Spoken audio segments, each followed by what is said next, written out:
Welcome to Resilience, the podcast. This season, we'll be focusing on how people have turned their private prayers into public testimonies. Join us as we will embark on a journey where we will find the experiences of others aren't that different from our own, and how we can use those same stories to benefit our own lives and turn our private prayers into public testimonies.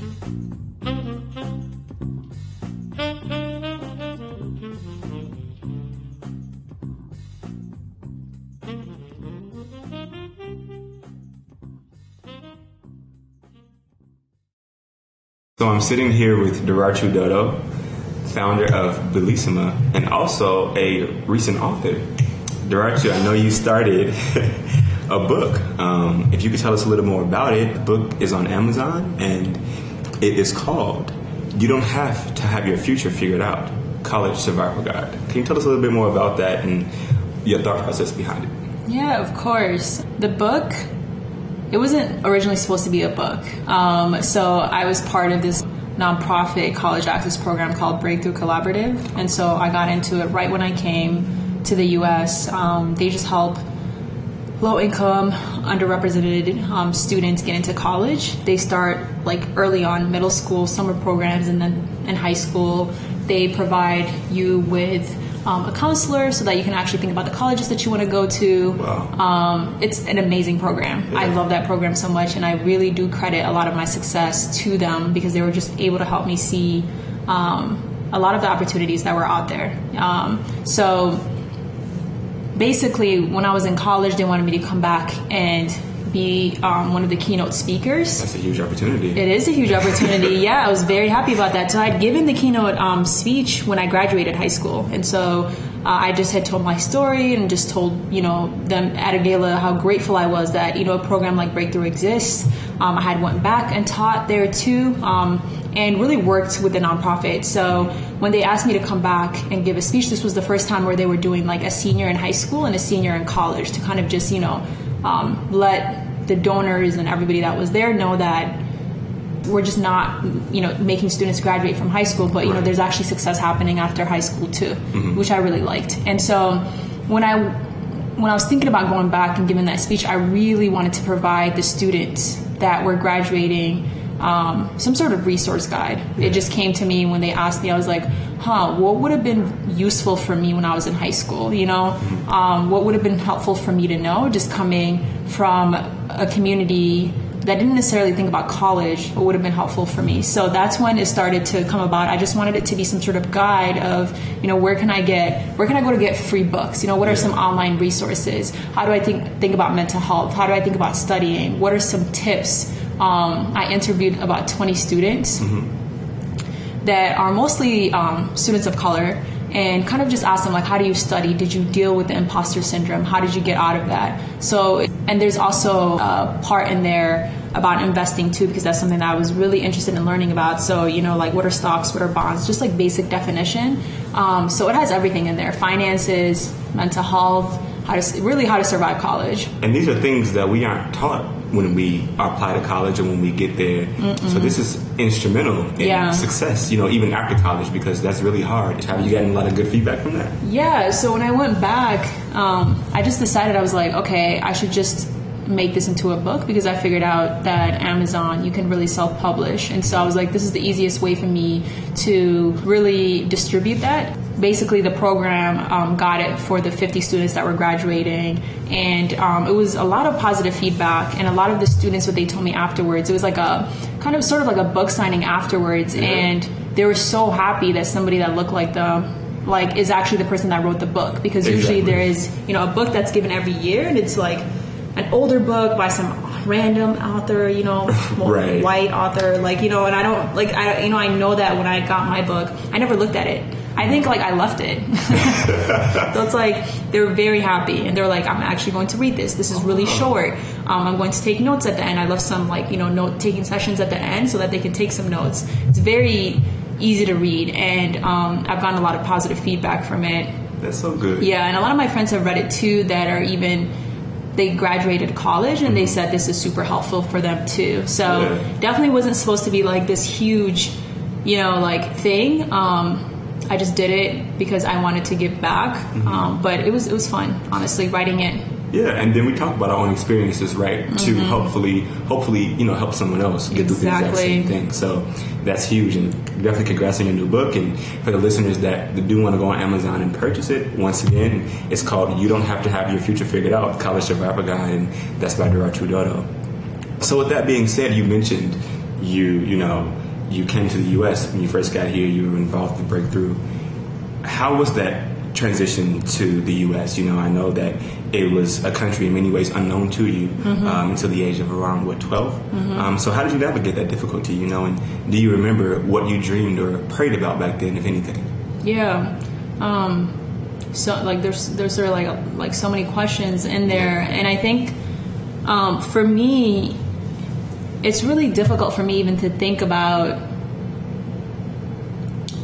the challenges and the hardships that I went through when I came here, because everything happened so quickly. Yeah. Like, I feel like I moved here really quickly. I had to learn English. Like, I only remember really like the challenges that I faced in like phases of my life. So I think like when I came here, the first thing was, I have to learn English. I didn't really take into consideration that I was in a new place, that it was a completely different culture. Really, I was just like, okay, I guess I got to take this one step at a time. And the first thing was learning the language, because there was nothing that I could do without learning the language. And so like that was the thing, and in high school it was like a challenge of being able to apply to college and really knowing what the resources are, because I didn't have people that went to college. I'm first generation, and then college is like, how do I find people that are like me, that think like me? How do I surround myself with good people? And so I think like I didn't really start thinking about how challenging it was to come here and go through all of that,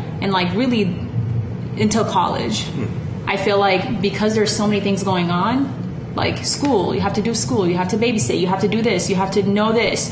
You really don't have time to sit down and think about how challenging it was for you to be able to experience those things. Like, coming to a new country it's almost traumatizing. Yeah. You know what I'm saying? It's just kind of like you leave what you know, people that look similar to you, and then you come here and it's like you have to learn the new language, you have to learn the new culture. It's literally a shock. Yes. And I feel like a lot of immigrants actually aren't given a lot of time to think about how shocking that is, and to experience those feelings, and to really like talk about them. Especially being like low income and first generation, you just do not, there are no resources. There aren't, you don't have finances to even like go through therapy and think about those. So you like hold it in until you get older, and you do have time to think about it. And I feel like for me, that was college. It was like, oh, I really have to be in my thoughts and think about this. And so it's a really interesting question, because I think like now I know that it was extremely hard, and I had to work through that when I got to college. But I think in the moment, I definitely didn't feel like it was like the most challenging thing, because I was taking it one step at a time. So do you feel like because you took it one step at a time and you didn't really revisit that until college, was it like a everyday battle for you to really learn to be acclimated into the culture, to be accepted by those who were your peers, but you couldn't really relate to them, right? Because you didn't talk like them. You didn't, obviously have the same experiences growing up. So how did you get through that?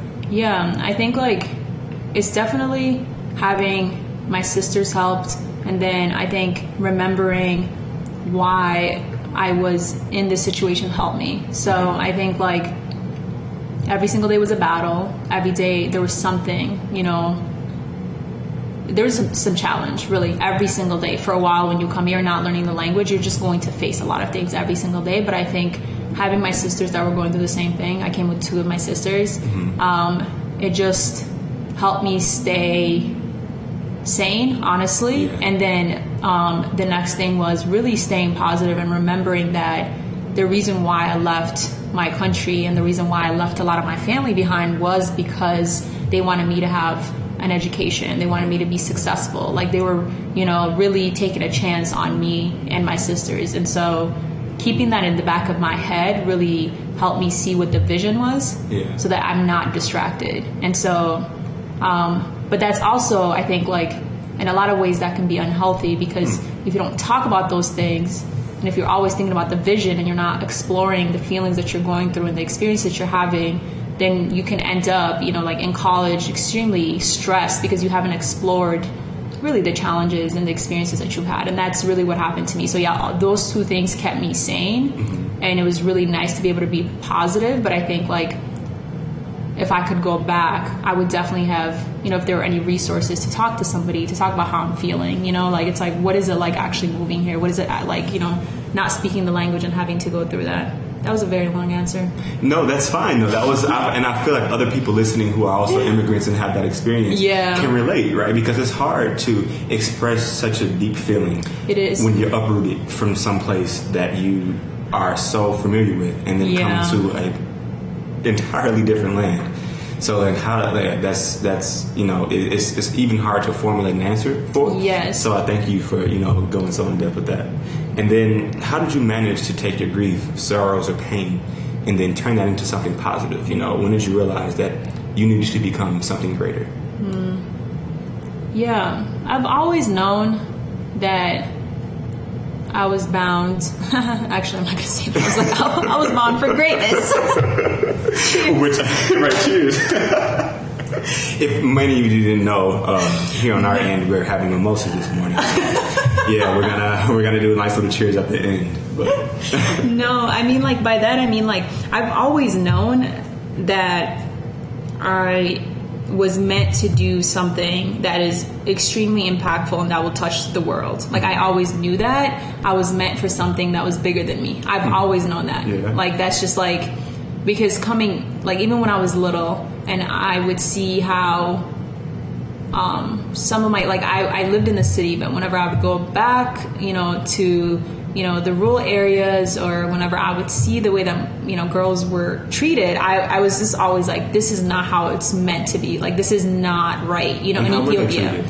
I mean, like, it was just like, it's pretty clear that men were, they weren't treated equal. Right. And women, and I'm not saying that this is like, it's like this in every part of Ethiopia, but, where I grew up, I grew up in Shashamane, which is about 6 hours away from Addis. It was very clear, just like I'm in my community, that women belonged in the kitchen. Girls would still go to school, but women belonged in the kitchen. Men were the ones that had power. If you go into the rural areas where my grandparents lived, girls would be skipping school to take care of like their brother and sister.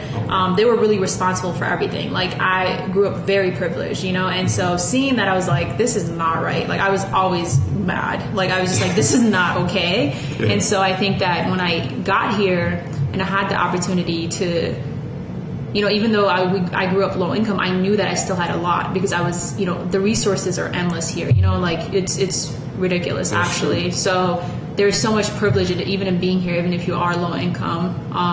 And I knew that I wanted to do something for girls in Ethiopia. I've always known that. Yeah. It's like since I was very young. So in terms of how to do it, what I will do, like I didn't know. I think I've always thought that I wanted to build schools. I've always had this like mindset of like, I'm going to go back, build an all-girls school. It's going to be great. Like that's, like I've always known that. I think because I had other things distracting me, like I wanted to do well in school, I wasn't able to do a lot of those things and think about those things until, like high school or so. Right. So yeah, like I've always known, although there's always going to be like hard times, and like I always knew that I was meant to do something else, and so that was just a given for me. So in a way, that was kind of like your private prayer then, right? That was You've always known that, and you've always wanted that to be true, so you always wanted to give back, which thankfully you've done. You've started an organization called Bilisummaa. Can you tell us a little bit more about that and how that came to be? Yeah, no, we'd love to talk about that. So it started out with me wanting to build school for girls, and I've always said that. I'm like, this is what I want to do. I think that coming to this country, like I was always set on just like helping people in Ethiopia, and coming to this country and working at Breakthrough, being in Breakthrough, I realized that like education inequity is like worldwide, especially in the US, that is real even here, and like just like black and brown students and how they're getting treated, and like it's just like the accessibility that just isn't there. first world country, right? First world, yeah, it's crazy. I was like, damn, y'all still dealing with that here? Like, don't y'all got money? Yeah, but not for you. Not for you, though. Yeah, that was a shock to me. Because, you know, like, in Ethiopia, it's like everyone's black. You know what I'm saying? Like, especially, like, where I grew up, it's just like everyone looked the same. Like, and it's like, yeah, there were poor people and rich people, but it wasn't like, yeah, you don't get this because you're, look, this. You know what I'm saying? It was just like, it's really interesting. I mean, like, there's definitely, like, colorism. It's a lot of that. We could, like, go, you know, deep into it. But, like, I just knew that I wanted to be able to solve a lot of the issues using education. I knew that for myself, education was the key, you know, and I just grew up hearing, like, no one can take that away from you in terms of education. No one can take that away from you. My mom said that. Everybody said that. So I knew, I just grew up being very privileged in terms of hearing, like, even though I was a girl, like, go to school, go to school, go to school. You know what I'm saying? So to go back to what I'm talking about, it's like, I thought I wanted to build, like, schools. But then in high school, I talk about this realization, not even high school, when I came here and we were learning about, like, periods and menstruation and all that stuff. I didn't know about that until I came to this country. So, like, I would see, like, girls skipping school. I would see things happening, but I thought they were just skipping school because they, like, could. Like, their parents were letting them. So I used to be like, oh my gosh, like, they get to skip school, like, and I don't. You're so cool, you know? Not realizing, like, I'm just like... But, you know, like, I came here and I was like, oh, like, they literally weren't going to school because they couldn't. Like, they did not have the supplies they needed to attend school, like, for their menstruation. Like, this is extremely important. And I started doing more research into it in high school. And I was like, oh, this is actually really crazy. Like, girls are skipping 4 days of school just because they don't have... just don't have the supplies. And you mentioned it today, actually. You posted an Instagram post through Bilisummaa that 51% of the girls in Ethiopia do not. Yeah, they just don't. Yeah, just don't go to school because they don't have the resources. Yeah. And it's actually really crazy because if you go into rural areas, that number increases significantly. Even thinking about I think 67% of women in Ethiopia say that they just have not had any education about menstruation, and then that number increases. And if I'm getting this right, at least 20% in rural areas. Wow. So they're just never hearing about, you know, what's happening to their body. What is, you know, like, not only the resources, but really the education that is kind of required here for every single person. You know, When I came here, it was like an automatic thing. Like, you're learning about your body. Like, you didn't have a choice. Well, you actually did. Like, they had to sign something, you know. My dad had to sign something saying, like, this was okay. But it's like, it's kind of like... you just have that access, and that's not there. And so when I realized that, I was like, oh, a lot of work needs to be done before I even think about building schools. I need to think about girls actually going to school. Like, they're not even going to school right now with the, like, schools that are provided because they don't have the supplies they need in order to attend school because of, like, their menstruation. And so once I realized that, I just started doing more research. And as soon as I got to my senior year of college, the summer before I started my full-time job, I was like, it's really important for me to dedicate this summer, because I've dedicated every other summer to making money and saving. That, like, I dedicate this summer to doing work that matters to me, giving back. And I think, like, I was like, I'm ready to give back. And so, and you remember when I was, like, applying for the David, Projects for Peace. It's a $10,000 grant, and really it's just about providing college students with budget so that they can go make peace in the world, you know, in whichever way. Mine was, okay, I want to be able to provide menstrual health education to girls in Ethiopia, and I also want to be able to provide supplies. But not only provide supplies, but actually teach women how to sew reusable pads, because, I mean, I can come in there and give you pads, but then it's like, that's going to run out in a year. But if we actually teach them, then they can make it for themselves, right? You give me a fish, I'll eat for a day. If you teach me to fish, eat for a year. That's exactly it. And I wholeheartedly believe in, really, like, you know, the saying, there's an African proverb that says, if you teach... I'm forgetting. Something about a man and a woman. But it's literally not coming to me right now. I should be drinking this mimosa, but let's cut that part out. But pretty much, like, really, women are the future, and especially in Ethiopia, for economic empowerment and really for motivating women. We need to get more women involved, and we need to be teaching women and giving them access to what they need so that they can actually attend school and have equality. So that's where Bilisummaa came, and I was able to do that for about 4 weeks, and I loved it. I felt like I was really in my purpose, and I wanted to continue doing that. You know, I'm in the U.S., but it's important for the work to continue there, and that's how Bilisummaa was, born, because that work is important. My hope is that we continue to educate women in Ethiopia about, menstrual health. We continue to provide pads, but also underwear and soap for sanitation. And that would be amazing. Yeah, exactly. And then how can people help? How can people donate to Bilisummaa? Yeah, so you can visit our website, bilisummaa.org, and there's a donate button right on the homepage. And so you can just click on that, and really, you don't have to donate something large. You don't have to donate $50, $60. I always say a $10 donation provides one girl with a year's worth of, menstrual health products. Wow. They are able to attend school and not really be bothered by just $10. $10 is like, it's not that much. $10 is a Chick-fil-A meal. Literally, that's a really great point. It really is. But Chick-fil-A is problematic, so let's not talk about it. Yeah, Chick-fil-A maybe not. Yeah. I have. Yeah, Chick-fil-A has been going through some stuff. Yeah, we're not doing that. We're not doing that. Okay, but any other fast food Any other fast food restaurant. You can even go with McDonald's. Right, you even could go with McDonald's, right? Literally. It's a $10 meal. It could be on Chipotle. It could be People Chipotle. love Chipotle. Yes. So Chipotle meal. Like, it's really simple, and I feel like my hope is to work with 400 by at least June of 2020. I want to be able to, touch 400 girls and then get on to teaching them how to actually sew reusable pads so that, it can be part of like a business. And so that's really the long-term goal, is for there to be some sort of factory for us to like employ women, and so that they can sell their reusable pads to the community. And then the money just funnels right back into the community. Exactly. Which is what we need. Exactly. Yes. That's what we need. And so, donate $10, donate $100, whatever money you feel works, comfortable with. Literally. Yes. $5, that works too.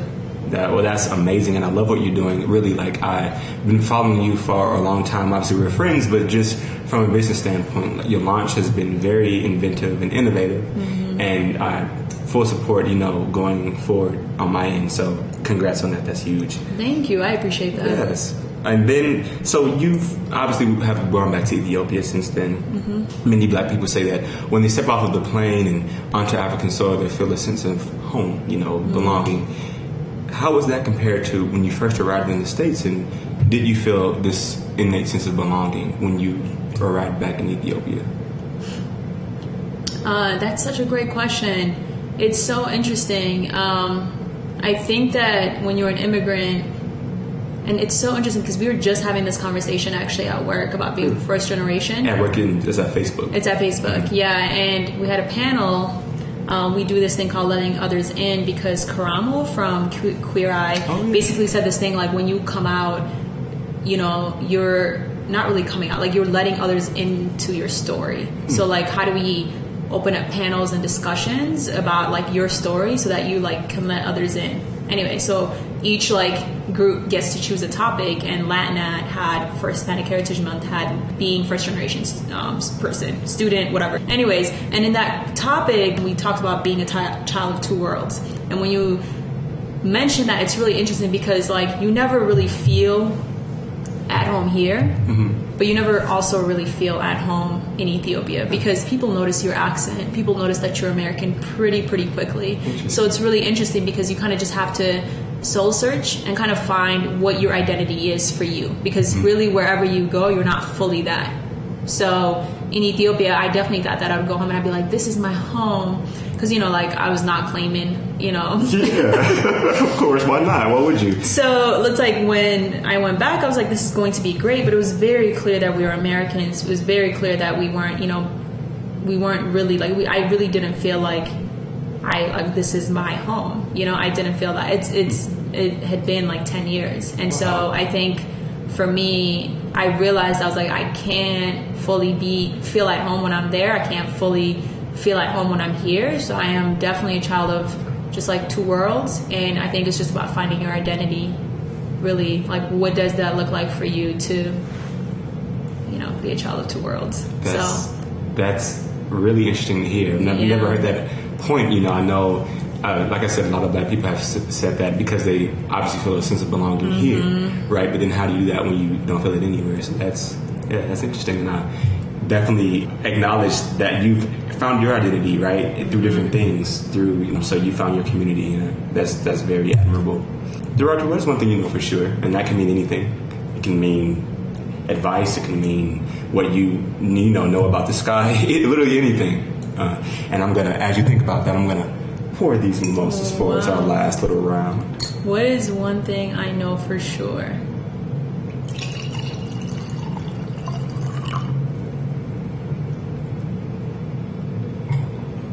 One thing I would say, there's so many things I feel like, of course, like, I would say more and more now, one thing I know that's real is really putting what you want into the universe is extremely important, because once you put what you want into the universe, really things to start to align for you. Like, it's just like so many times in my life where I've shared, like, this is what I want with just one person, and it's like, oh my gosh, like, why is this thing working out and now? And you see their fruition. It just happens. You're like, who's listening? Right? Literally, who's listening? Like, it's really, I've heard this so many times, even at a younger age, and I just, like, really didn't believe it, but I realized reflecting, like, you have a kind of like a little bit of time, after college, where you're just going through this stage of,